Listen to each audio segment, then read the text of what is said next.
This is the tteokbokki. Sarap. Rocking around the Christmas tree at the Christmas party hop. Mistletoe hung where you can see. Hey, what's up guys? It's your boy Millennial Mark here, smiling back at you for another video.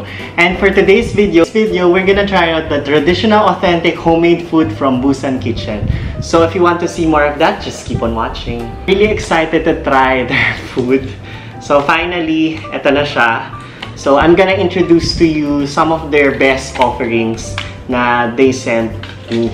So thank you very much Busan Kitchen for sending me these treats. Contact them to taste these awesome Korean treats. So tara, let's start.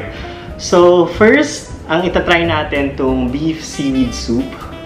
So tong beef seaweed soup, ano siya? Actually, this is my first time to try this Korean soup. So I am familiar na yung ibang seaweed soup ay galing sa Japan. So, I'm really excited kung ano yung Korean take nila for this. So, pag nakita nyo, yung ano siya, sobrang daming seaweed and ground pork. Tapos, it smells really savory. So, try natin siya.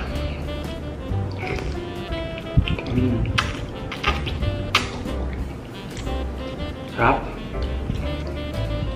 Yung beef seaweed soup nila, I think this is good for 1 to 2. 1 kung mahilig ka magsabaw, 2 kung hindi kayo sobrang hilig ng sabaw and you ordered some entrees. Yung seaweed nila, nakakatuwa, savory siya, hindi siya yung malansang type ng seaweed na mapapa-ew ka or mapapa-cringe ka. Tapos yung ground beef nila, sobrang malinamnam. Hindi siya oily at all. Tapos yung seaweed soup, tama lang yung base. Ako mahilig ako sa maalat. So I really like salty food. So I appreciate na yung tamang alat siya. Hindi siya yung matabang. So yun. Next we're gonna try is of course yung appetizer naman next. This is the tteokbokki. Yan.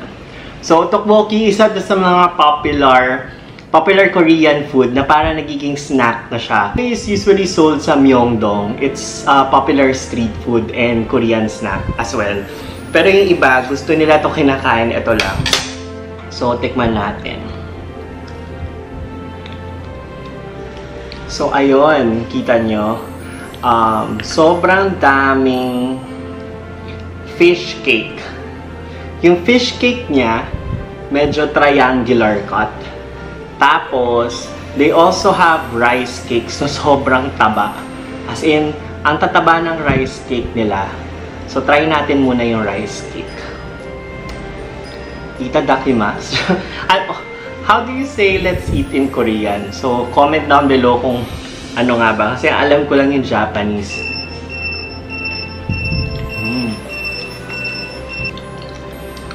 Rice cake nila, firm siya. So, parang medyo may kagat siya ng konti. So, if you like tteokbokki, or if you like rice cakes na medyo filling and merong a little bit bite or parang lumalaban, okay ito. So, try natin yung fish cake.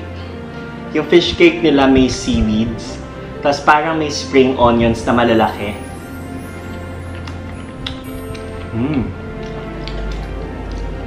I like it. Yung fish cake nila, alam niyo para siyang lasang seafood.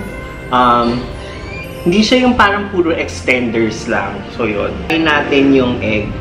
Yung egg nila, I was really surprised. So nagulat ako na merong egg sa tteokbokki. So this will be a fresh take sa akin. So tingnan natin.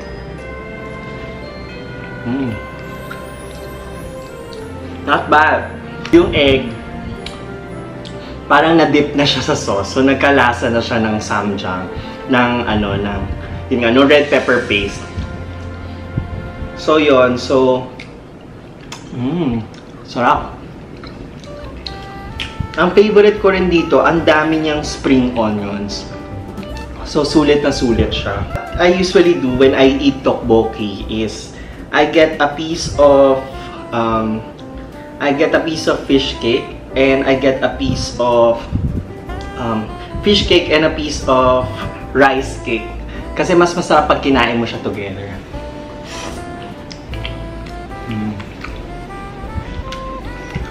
Mananarinig niyo sa Korean novela na ASMR. This is it. So, tapos na tayo sa appetizer. So, dito na tayo sa main. So, ang mains natin is kimchi fried rice.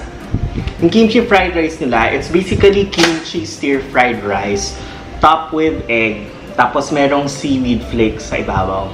Yung seaweed flakes nila, it's bigger than the shredded type. Tama lang yung lasa niya. Meron siyang bits ng ground pork. So, I presume na yung ground pork dito, ginamit rin nila here. Tapos, tikman natin yung egg.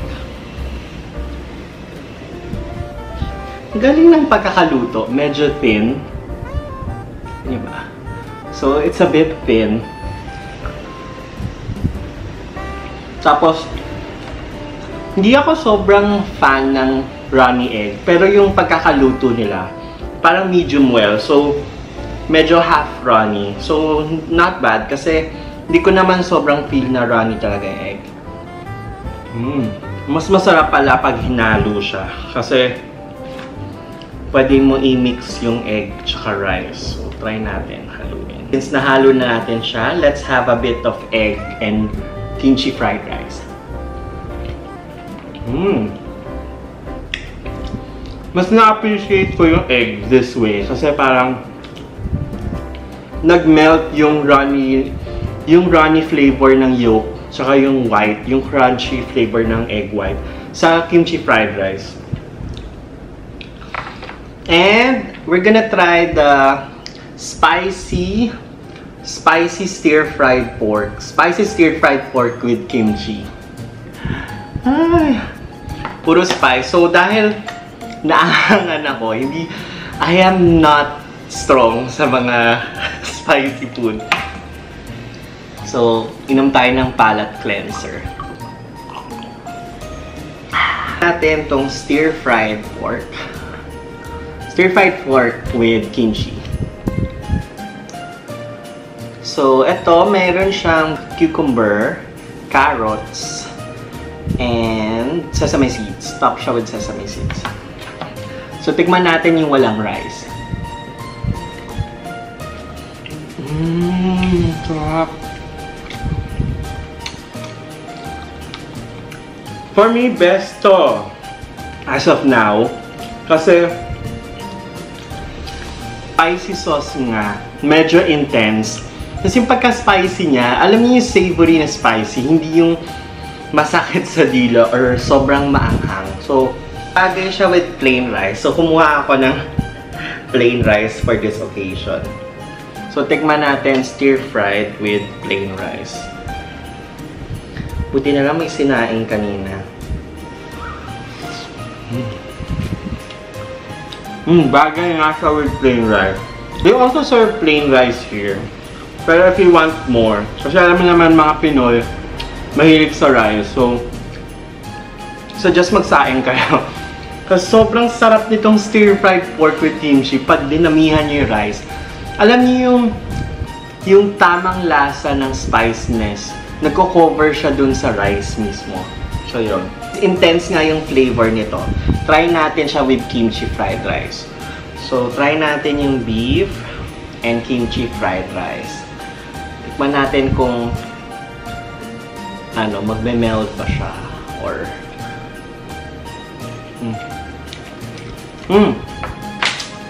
Actually, it's good. It's good din kasi parang siya eh. Medyo may pagka-savory spicy din yung kimchi fried rice. Tapos tong stir-fried pork with kimchi, parang rin naman siya, spicy. So nagme-meld siya together. Ako kasi mas preference ko white rice para na-highlight yung lasa ng para na-highlight yung lasa ng stir-fried pork with kimchi. Yun. So again, palate cleanser tayo. So try naman natin tong samgyeopsal set. Yung samgyeopsal set, as you can see, para siyang set meal. So, pwede rin na order kayo nito like for one person. Tapos, eto, meron na siyang cut na pork belly pieces. So, as you may know, sa pagluto, sa pagkain ng samgyeopsal, so, ini-grill yung pork belly. Tapos, kukuha kayo ng lettuce. Put kayo ng pieces ng pork belly. So, in my case, i-dip ko siya sa... They provide a little samjang sauce. And, isa sa may oil na may pepper. Yung basic sauces ng samgyeopsal. So, hindi kayo magkukulang. And, let's put some sides. So, yun. Palate cleanser siya. Tapos, meron din silang thin slices of garlic. And, chili ba to? Parang chili ata. Yun. So, basically, you're gonna roll it. Tapos,